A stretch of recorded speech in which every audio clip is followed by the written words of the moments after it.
Okay, yeah, I'd like to go back to that question that I had. So, when we're doing you're kind of people are transitioning from the Western medicine, we'll call it. I like to think of it as like the medicine that's insured, Mm-hmm.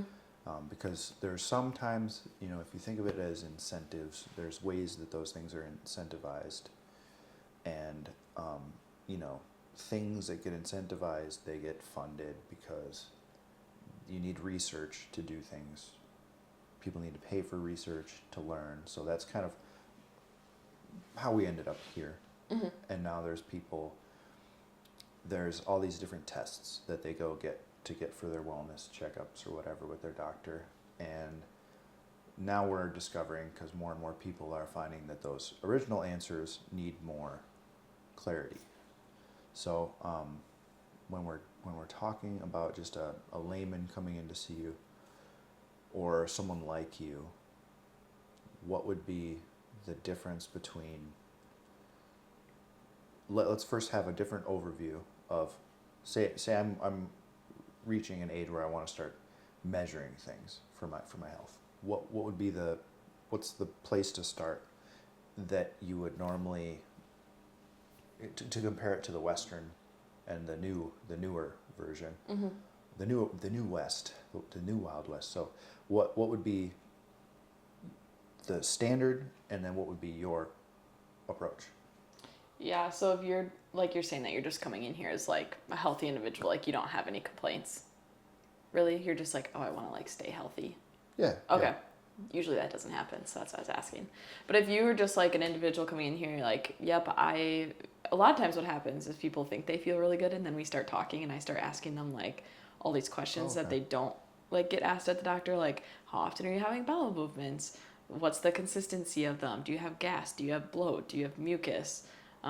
That's just like one portion of the GI that we talk about. Okay. So a lot of times as we like talk about things, people are like, yeah, actually I do have that. Like I just thought it was normal because that's just So you're what I was saying told. you start with the gut, and It just depends. sort of, or you ask a lot of questions that aren't asked, and And yeah, I see what you're saying, I think. So like, yeah, I'll ask like all my questions about the gut. Then I ask about like your sleep. What time are you going to bed? What time are you, and then I ask about your diet. And then I ask about your energy. And then I'm asking about your cycle if you're a female, your sex what about drive. the male cycle? Is there a male cycle? No. I heard there was. Not that I'm aware of. It's called irritable man syndrome. Oh yeah, right? yeah. So after I like talk about all of those topics, usually then I have a pretty good idea of like, okay, after talking with you, these are the tests that I recommend. But if you're just like, I have had people come in where they're like, yeah, I do feel pretty good. I just want, typical lab work done because I don't like going to the doctor. So I will run, a thyroid with hormone panel, or for a male, I will run a male panel. And then from there, we kind of see what's going on with your blood work. And then that's where we, maybe do some supplements and some lifestyle changes and things like that. But a lot of times people that are coming in saying that they feel pretty good, which I honestly don't have a ton of patients that come in that are like, yeah, I feel really good. Like, let's do testing. I do, like I said, once in a while. But those patients are usually patients that like think that they feel good, and then once we start working on things, they're like, oh, this is actually what it feels like to feel really good. So like, for example, one of the patients that I'm thinking of off the top of my head, she came and she's like, yeah, I just don't like going to the doctor, and like I've heard that you run these tests, and like I'd be interested in that. Lo and behold, she had like 2 IgE food allergies. IgE food allergy? Yeah, so that's more of like your anaphylactic. Okay, bad. Yeah, Okay. and she was eating those things, but her immune system was so downregulated and suppressed that it wasn't even able to recognize those things properly. Oh, wow. So then we did a stool, and she had a parasite, and there's a lot of things going on, and she just had a lot of inflammation going on and things like that. So as soon as we started to work on things, she's like, man, like I have a lot more energy, like my stomach is a lot less bloated. And she could notice a huge difference with cutting out foods too. Yeah, so you're asking a lot of questions that aren't being asked in the standard, and then you're running tests, and for people who don't like to do that kind of stuff. Yep. That's kind of cool. Yeah, typically when you're going and I mean, I can say this because he's my boyfriend, but like he went in for his like yearly checkup, and they literally checked his vitals and told him he was like too young, that he didn't need any labs done. So he like paid, money for a 10-minute visit. Actually, no, that's something I remember being frustrating about that world is, you go into the doctor and they say, well, there's nothing we can do, or there's nothing like, so here, it's just cool that there's new resources being presented for people to find these things that, they wouldn't normally, like what's defined as like healthy seems like sort of a catch-all, whereas this is very sort of almost designer for each individual that comes in. So like when people come in, are there like common things they come in with? It just depends. I see so much. I mean, I always tell people, and I'm honest with my patients, like I'm always learning too. So if I don't know something, I'm very honest with my patient, and I say, we have a group of people, I do trainings every week, let me look more into that. I've heard of it, but I haven't dealt with it. That doesn't happen too often, but I'm always growing and learning. So it really just depends. Like I have cancer patients, I have people with gut issues, I have people with migraines, I have people with awful cycles, people on thyroid meds, people with high blood pressure. Like I always tell people, like the root cause of all disease is inflammation. So essentially, like you just have to figure out where that inflammation is coming from. Okay. Whether it's in your gut, right, or it's in your diet and your exercise, or maybe it's mold in your house, or maybe your liver's not working properly and you're not detoxing hormones out the way that you should be. And I always tell people, like stressors don't have to always be mental. Like, and can they also be mental too? Yeah, like they could be. So like if people, like I deal with a lot of people, my primary thing to do is reduce stress just in general. Like people just come in, feel better after they're done, less stress. What would you say kind of happens to the body when someone is in just like a general stress like that? Yeah, so when your body's constantly in that heightened state, that fight or flight, and you're running away from the bear all the time, your body's not meant to live in that state. Eventually you're just going to bottom out and tank, and that's where people go into adrenal fatigue, and that's where you're hitting snooze in the morning. You can go to bed at 8 o'clock at night and wake up at 6 in the morning for work, and you're still going to be tired because your adrenals are just completely tanked. So emotional stress kind of fits more with adrenal problems, would you say? Not always, but yeah. So that's where it comes in. That's where it comes into play. Like, earlier I know we were talking about that one patient who she was seeing somebody else, and they kept telling her like, it's your stress, it's your stress, it's your stress, right? Oh, yeah. Even though she was saying like, I feel bloated all the time and all these other things. When we got her test in front, like I told her, I'm like, okay, well, this person thought that you were stressed, but on paper you have a parasite, multiple other overgrowths. Journaling is not going to get rid of your parasite for you. Doing yoga or praying that your parasite's going to go away is not going to get rid of your parasite. Like you actually have to like go in. And that was because on my journey, I feel like I've gone and I've been like, okay, first diet stuff, then exercise stuff, then the most recent thing, there's been things in between. Play is a big one for facilitating all that, to have a goal and a community. And then the next thing for me was like the light exposure. But the thing, I kind of push things off and ignore them. I've got a friend, he talks about these parasite cleanses all the time. I'm like, I can't do that right now.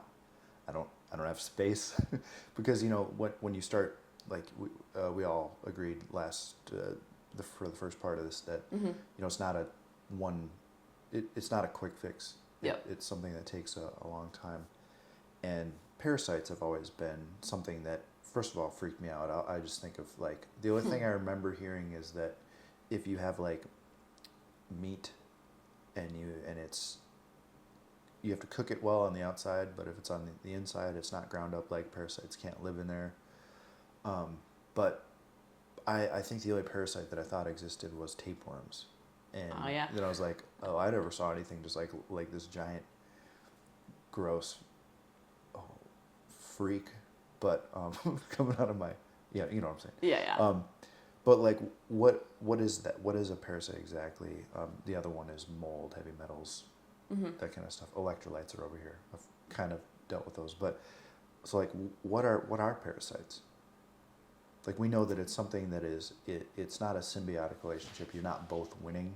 You're suffering from their Are you kind of wondering benefit. like how you get it, or? Like are they like parasitic colonies of like bacteria, or I mean, are there's they, just so many different types that you can have. yeah, overarching? But I always tell people, like, if you would have had the proper stomach acid in the first place, you wouldn't have even gotten the parasite. But there's just so many different ways and so many different types that you can pick up. A lot of them are microscopic, not all of them.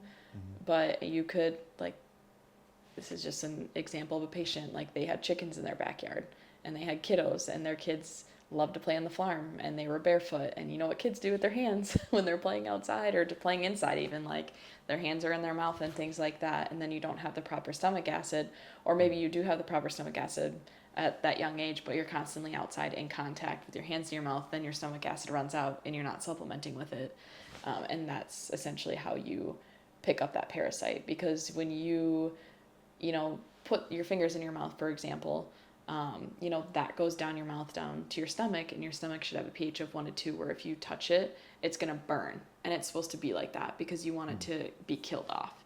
But a lot of people don't have the proper stomach acid for multiple reasons. Stress is usually the biggest one that I talk about. Okay, so going back to stress, that can affect your, is it just like, would that be emotional stress? Because I guess when I talk about stress, I talk about like physical, like you banged your knee into something, chemical, like you ate a bunch of phytic acid or something, and then emotional, where there's your mind or whatever is creating too much hormone because of too much like parasympathetic and sympathetic imbalance.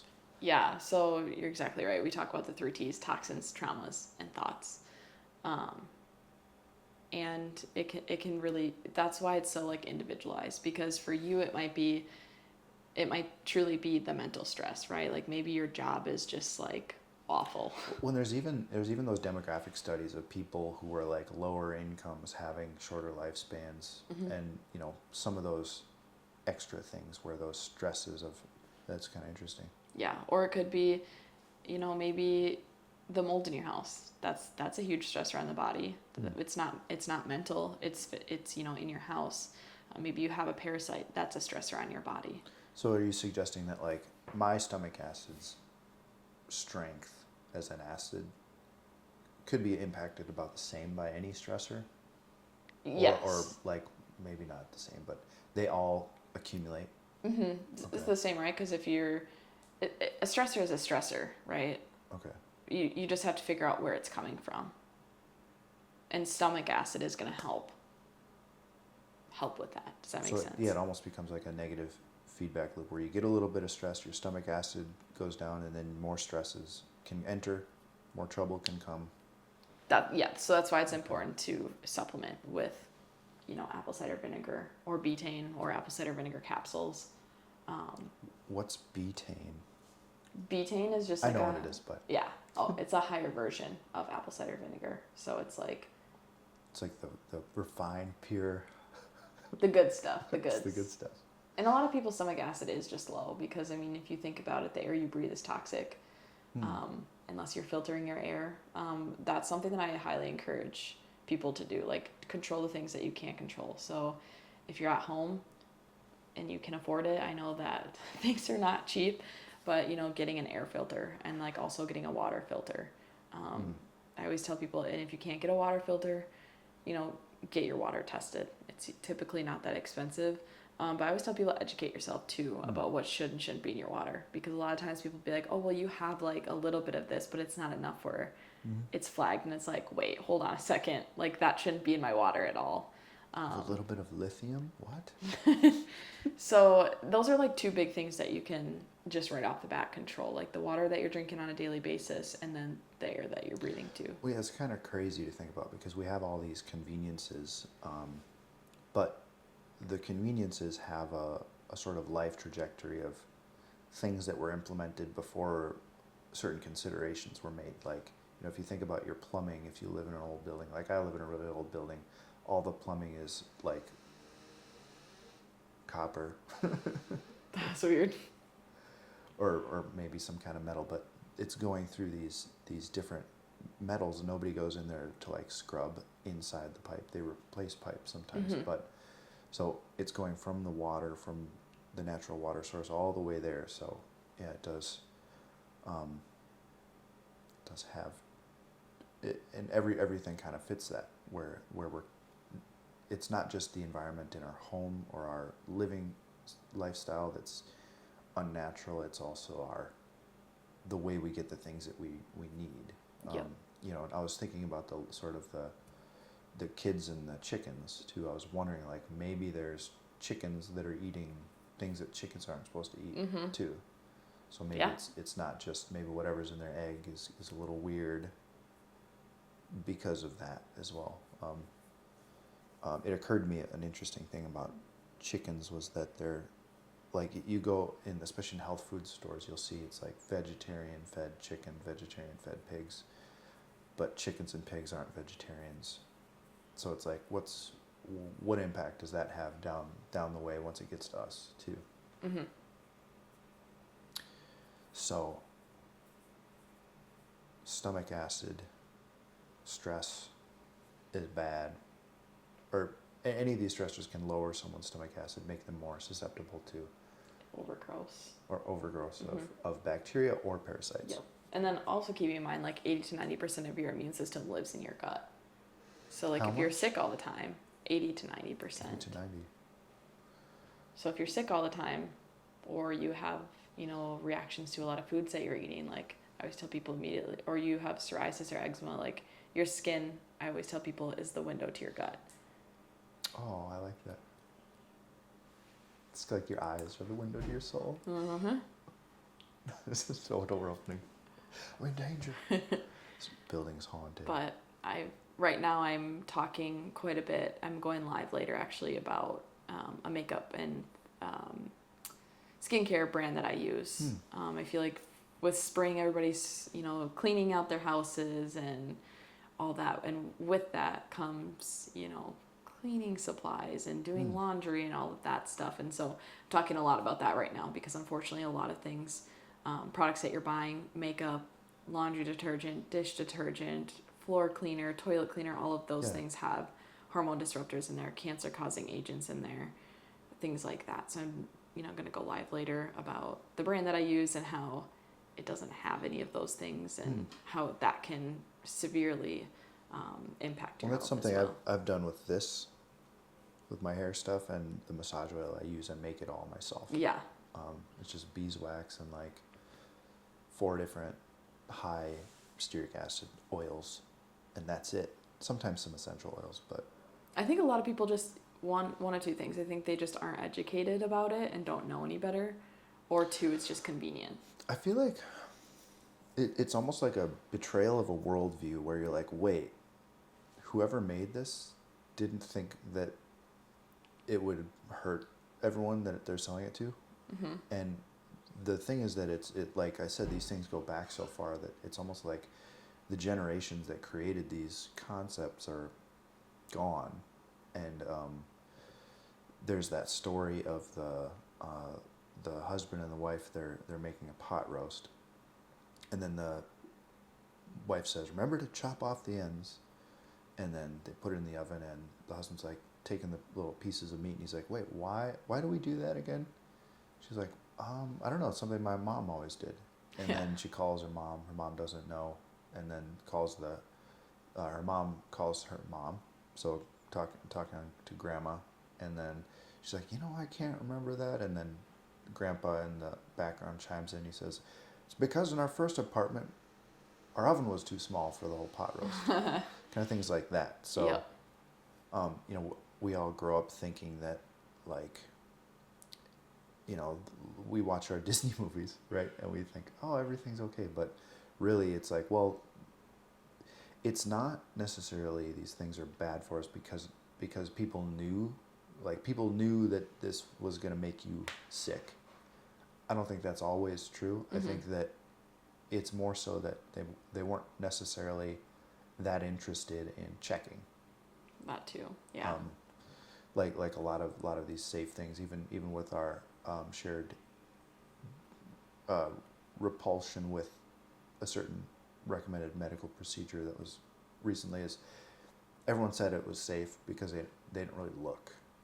There wasn't anything supporting or checking to see if it was dangerous. I think that you're right. I think maybe some companies don't, but I feel like a lot of the bigger companies, I think they do know. But I think that they don't care because they make so much money. Right. But I do think some companies don't, but like the bigger ones like Bath and Body Works, for example, right? So they have their breast cancer month or whatever it is where they sell these bundles and support cancer, and it's like everybody these days is posting about how they're literally selling cancer causing products for cancer, saying that they're sorry that people have cancer, but yet they're selling cancer. Well, you can't tell me that they don't know. There's a weird element with that too, because I remember I was at a grocery store and I just learned about the American Heart Association's like recommendations on heart health and like how they charge companies to have that heart healthy thing on it. Yeah. And they're like, would you like to donate $5 to the American Heart Association or however much? I was like, no. I was like, oh, whoa. I was like, wait a second. I didn't mean to say it like that for you, cashier. This is when we had cashiers, you know? Yeah. And I would go to the non-self-checkout, but I was like, there's this weird thing where there's like a social aspect where you're like, I feel like a monster. I don't want to donate to Ronald McDonald because I don't know what I don't have a detailed breakdown of, you know, that's where letting go of ignorance sort of takes you, as this very, like, you have to calculate very much what's happening everywhere. But doing your research. When that usually starts, I find that like that starts when, you know, in aviation we call it, you put your oxygen mask on first, right? So you're useful to everyone else. So it usually starts when we start realizing taking care of ourselves. Yeah. Thank you for that. Something was bubbling in there, churning. Oh. Yeah. I think too, people are like, oh, like for example, I have a family member. It drives me nuts because she's like, oh, well, it's only the soap. Like, it's only the Bath and Body Works soap that I'm using. And I'm like, okay, well, like, what about the 10 candles that are lit in your house during fall to make your house smell good? Or like, what about the hair product that you're using that's full of stuff? Or what about, you know, your laundry detergent and your perfume that you're putting right on your thyroid? I think a lot of people just don't, they're like, oh, it's only like a little here. And I think that if people actually like wrote down all the things that they were using throughout the day, right? Like, what's the first thing you do in the morning when you wake up? You're brushing your teeth, right? Like, your toothpaste a lot of times is not clean either. And I think that before I brush my teeth. Yeah. So I think a lot of people just don't like realize it.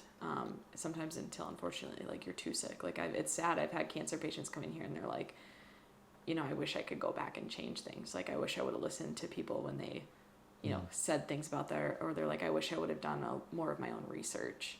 And things like that. Even like a grill brush, like those little bits can like break off into your food. Yep. And it's like if you use like an onion or like a potato on the grill instead. That was just like there's a lot to consider. Actually, it's almost everything. And what you were saying about, you know, those people who are like, well, it's just the soap. It's kind of that same process of like, I only have bandwidth to have incorporated some kind of exercise, some kind of play, some kind of thing, and then when I get home, I want to like stare at the wall at the end of the day, you know. So we're all put under these big stressors. So, well, you know, one thing at a time. Yeah, and I remember being that way when I like got my foods back and started learning all these things. I went and threw everything out, and I was like, okay, I'm literally a poor college student. But I was so mad because I was like, why is nobody telling me this? Like, I've been sick for so long. Like, my mom was driving up to take me to the ER in the middle of the night because I was dry heaving and I had stomach pains. And like, so when I found out all these things, I was just like so mad because like I wasn't feeling better. And so I like threw everything out when I learned it, which if I went back now, I wouldn't do that. And I even tell patients that now, like, if you run out of toothpaste, just buy something a little cleaner. When you're out of your laundry detergent, buy something new. Like, don't just go and throw everything. Sometimes it takes a bit of like Tony Robbins type mindset would probably advocate for people. He always often says, you know, if you're not, sometimes people aren't bothered enough. So they're not bothered enough to actually do something. So that anger is useful. And sometimes you do have to throw something out. Like, in this world, like, it takes a long time to starve. Yeah. But the next layer to all that too is like Bed Bath and Beyond. Like, it all smells really good. It's all like, it's really great stuff in But you terms mean of Bath like. and Body Works? What did I say? Bed Bath and Beyond. I don't know. Sorry, are they two different things? Yes. Anyway, so I mean, they all smell great. Like, they create these really pleasurable products. Some guy said, I think it might have been. I remember some philosopher said something about like there'd be enslavement through pleasure in the next century versus enslavement through pain or something like that. And that's kind of very, like, places like new restaurants that people are like, oh, I love their, what would you say, their chicken selects or whatever. Like, who doesn't? Like, they're designed to be like the most delicious thing you'll ever eat. Mm-hmm. Not just the flavor, not just the seasoning. But Makes you addicted to it. Yeah. Messes with your dopamine receptors. Yeah. That's what they want. And it's the same with screens too, and lights. Yep. Is those inhibit everything. So I just wish there was more education. I think. Well, that's what we're doing right now. Yeah, It's exactly. your duty to be here talking to me. It's our Yeah. duty. Yeah. For those people out there who hate cameras. I get the question a lot too. Like, if you could go back, like, would you go through nursing school again? I get that question all the time. They're like, how did you as a nurse like end up doing this? Like. Yeah, that's an interesting thing, because you have to. I was thinking about this too, because everyone like rags on the concept of narcissism, right? But every person I know who has been in this wellness experience, there has to be a moment at least to say, wait a minute, I'm not going to listen to that anymore. Mm-hmm. So like some healthy amount of ignoring or going against. Maybe a better figure would be not Narcissus, but Prometheus or something like that. But yeah. Where, like, we have to kind of learn and go against things. I don't know, I was trying to make. I think that's a good point. I mean, even with like the whole COVID thing, I feel like I had certain family members that didn't want me posting certain things or saying certain things, even though they agreed with me, or friends even, or just random people, I guess. Like, but in my opinion, like, if you're not saying anything, I feel like you're part of the problem, right? So like, if people are. Well, and part of a problem in the way of, because I've heard ideas like that, where like you're part of the problem not in like your causative, but you're almost your own self-censorship is a problem, because people are conditioned, like we do these self-censorship things because there's actual like social repercussions for them, and everyone's biggest fear in a social repercussion is exile, and exile is a very weird experience to go through. It's great in our world because there's other tribes to go to that you like, they can know nothing about you and you just say, oh, I found another tribe. But there were like, when I refused to, so massage therapy, we get trained very much on informed consent, because literally, like, we have to touch someone's butt, and they have to know, like, they have to understand what our intentions are and why we're doing it. Mm-hmm. So informed consent was always a very important part of my like daily work that I do, and and also we have to tell people, if something hurts, that's not what's supposed to happen. So tell me. I didn't come here to harm anybody. So there were a lot of skills that I learned from that. But when that came around, the concept of informed consent, they're like, yeah, it's completely safe. I was like, well, nothing is completely safe. And those ideas were just like, essentially, I questioned those ideas because I didn't see something that fit with my integrity of informed consent. And then I was like, I was in a music group for 10 years, maybe longer, and they all wanted me to get it essentially because they wanted to present to the places that we wanted to play that we're all safe, right? That's the illusion that was cast to tell everybody. Yeah. But I was the odd man out of that group, so that's part of the problem. Part of the problem is just a social conditioning, and people need to restore and remember that it's okay to speak and say what you believe in. And Yeah, just in a respectful manner. Stand up for yourselves too. Yeah. Yeah. 100%. But there are groups of people that don't prefer that as an ethos. They just want you to follow the rules. Yeah, and as George Carlin said, I love an individual. You can look at their eyes and you can see the universe. It's when they get groups. They really piss me off. Yeah. And then they always get hats. Yeah.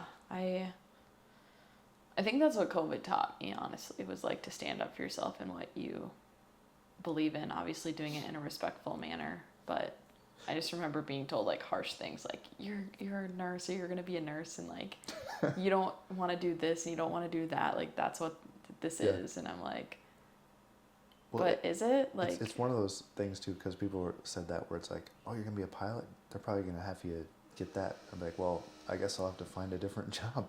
Yeah, like I don't know. And the sad part of it was too, like when I was in nursing school, like I felt like there was a group of these people that were just like they knew and they were like not mean, but they weren't nice. Like it was very like as they're like sitting over there with like their masks on and like their like cough drops and they're sick 24/7 and they're like mad at me and like saying things behind my back about like how I didn't get it and all these things, but like you've been sick for the last like 6 weeks taking your cough drops that have artificial dyes in them and things. Like I don't care. Like I didn't even think about that. If that's what you want to do, like that's great. Like you don't see me saying mean things to you and like treating you differently. Like so why can't you do the same for me? And like also the other big thing was when you first start nursing school, like the first thing that they teach you is like you advocate for your patient, right? Mm-hmm. So even if you don't agree with your patient's choice when it comes to their care, as long as you've done your due diligence as a doctor or nurse or whatever, as long as you've done your education and they know all of the facts and things like that, and they still choose to not do care or the care that you want them to choose, you still have to advocate for them, right? So why can't we do that as nurses? Well, nursing has a unique, foundational ethic to it that's a little different than doctoring. I feel like I don't know what it is. I haven't been able to put my finger on it, but it's definitely a little different. I will say I feel like sometimes doctors just think that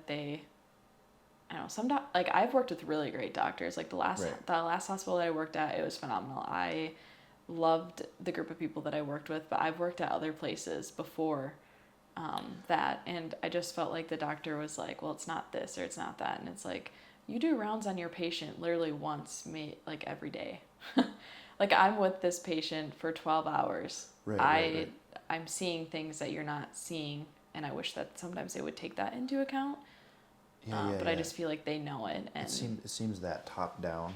Yeah. Like it has to be circular, and they actually. Aviation's really cool because they had this mentality in older, where it was captain's word is gospel or whatever, and in the development of crew resource management, they started realizing that everybody's voice is important because everybody is plays a role and absorbs information, and when they need to have it, they need to speak it up. So it's really cool to see that. A lot of those things are adopted. So I would almost say that obviously to say a doctor or doctors, that's too big of a umbrella. But I feel like if I were to foresee anything, there'd be a shrinking in their niche, I guess. And it seems like there's people branching out. Yeah. from that feeling, there's like this is what we need emergency medicine for, and then this is what we need. I don't know what the other cares are called. I wanted to say palliative, but I don't know what that word means. Just wanted to sound smart. And then there's preventive or preventative. I don't know which word is correct there either. But I just think, yeah, it's just frustrating sometimes. I remember when I was a CNA, a nurse told me that, and I thought this was just awful, but she's like, I see the patient way more than what the doctor's seeing the patient, like all of us as nurses and CNAs, and like this is what I feel like is going on, and I'm like trying to advocate for this patient to like get this test or do this, and she's like, I have to like make it so that it's like his or her idea, because then they will do it. And then I was like, huh, that's like interesting. And then like I actually got to like see it firsthand, like working in that like specific was area. that weird? It was weird because like she was right. Like I was kind of like, like what? But as like I got more into like the medical field and things like that, like you do see that, like, and I did see it. Like you have to make it the doctor's idea sometimes. Oh, I see. For them to like do it right. Like they don't want to be told like this is what I'm seeing. This is what I think. Talking to the doctor. Yeah, like you have to you have to like make it in a way so that way like it's their idea and it's coming from them. A little verbal sleight of hand. Which, you know, shouldn't be that way. And like I said, not all doctors are like that, right. But there are doctors like that, and I have witnessed it. And yeah, that's kind of a side note, but yeah, I just think education too. Like somebody that was close to me was doing radiation, and obviously I'm very passionate about what I do and preventing and all the things, right? And there is a time and place for certain things, but I remember walking into the cancer center and it was just depressing. Like there were people sitting there drinking Mountain Dew and eating McDonald's, and like, why, like seriously, why are we not talking about this? Like these people are in here paying how much money, they don't know if they're gonna live, they're miserable, and we're not like educating them about how like and then these things are affecting them. Like what? I feel like if you come into that environment, you say like, what's the deal with all this garbage? People, you know, there's that poo-pooed attitude. Yeah. Because people are running around chasing their tails in their lives, and then it's like you want to add on to it that they can't have their candy bar or whatever, and it's like that's like the breaking point. Yeah. But it's weird because that element of that candy bar and like is feeding it. Yeah. Sugar feeds cancer. Yeah, so I remember that. And metaphorically and literally. Yeah. Like I was like, I don't know how, props to the nurses that work in that department all the time. I could not do it. It's sad, and it makes me really sad that people are not getting the education right. Like you don't just wake up one day and have cancer. Like Yeah. There's a sold sort of idea that I always refused it. People are like, well, I guess I'm just getting old. Yeah, like, that drives me crazy. Well, there's cellular like genetic mitochondrial entropy that happens the moment, you know, everything in the universe is getting more chaotic. But there's also like lifestyle. Starting every day with kicks because your mom's like, you choose it. You're a good mom, right? Have some kicks. Yeah. Give your kids this. I always tell people, and I love the saying, genetics load the gun, but lifestyle pulls the trigger. Like I say that all the time to people, right? Because they're like, oh, well, That's my mom's cool a diabetic, so I'm going to be a diabetic. No, you're choosing to live the same lifestyle. Yeah. Because that's what you grew up in, and that's what you know. Yeah. So of course you're going to be a diabetic if you're going to eat Debbie's every morning for breakfast and 3 Mountain Dews throughout your day and not move your body. Yeah, the only interesting argument I heard about genetics was, in terms of wellness, was something about food drive. Because like nature versus nurture, like genetics are huge in a lot of ways, but I think that, you know, some people have a higher food drive. So I remember seeing a bunch of influencers and people talking like in the carnivore diet community where they're like, oh yeah, I never have to eat, you know, I'm never hungry. They're like selling this fairy tale, and then there's this one, what was her name? Kelly something, where she's like, if I don't eat, I'm still hangry. Like, she was completely upfront about the fact that like she still had a high food drive. So a lot of times, like having a high food drive, you get satiated, normal satiety. Some people just need a little more because of Their leptin is probably high. well, when it's food drive, and then it could also be leptin. Like let's say. What do you mean by food drive? Like they need food in order to like. Like they have a higher desire for food. But why though? Like what's the why behind it? Is it emotional trauma from childhood? Is it? Well, there's a proposal, and this was done with, I believe, twin studies, where the guy was talking about how there's just certain like personality traits where someone might be a little bit more susceptible to emotionally eat. But if you were to put an ideal person in like the perfect life, they would still just want a little bit more satiety than they needed. It wouldn't mean that they would get as ridiculous as they do. But there's a certain level of drive for I've never heard of that. food. Yeah, I look into hadn't it more. either. It was But I do know like some people it is emotional. Like I have seen that before where they come in and they either binge or they. But yeah, the leptin one, that was when we're talking about never getting sick. I haven't been sick in like 9 months. And I started a leptin protocol, which is eating right away in the morning, because the gut flora, and that, what would you say, how much percent of the immune 80 system? to 90% of your immune system. 80 to 90% of the immune system. It was all, it creates light when you eat. So there's a circadian biology happening inside your body too. And I started doing that. But you have to have like a bunch of, it has to be a lot of protein, and then that resets your leptin, and in the next part of the chain, I think it's ghrelin, right? Is it ghrelin what makes you feel hungry?